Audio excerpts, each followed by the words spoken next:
المشروع ده الوحيد اللي ملوش منافس في مصر. لأول مرة في السخنة هيكون في 10 أبراج أرضي و22 دور. المفاجأة إن الأبراج دي هتكون على الجبل، يعني الارتفاع الأرضي هيكون 50 متر. المشروع هيكون فيه انترناشونال مارينا، والنوع ده بيتارجت سياحة اليخوت اللي هي أغلى نوع سياحة موجودة في مصر. المشروع هيكون فيه ممشى سياحي بطول كيلو، فيه مطاعم وكافيهات ومحلات، بلس إن هيكون فيه قاعة مؤتمرات دولية.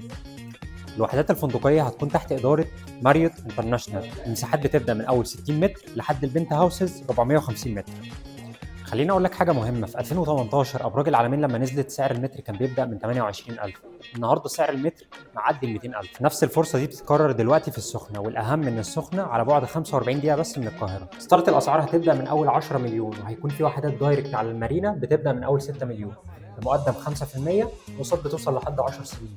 يعني بمقدم 500,000 وكل كوارتر 300,000 تقدر تمتلك يوم. استلام المشروع هيكون خلال 3 سنين. الشركة بدأت تلم جدية حجز 200,000 مستردة بالكامل.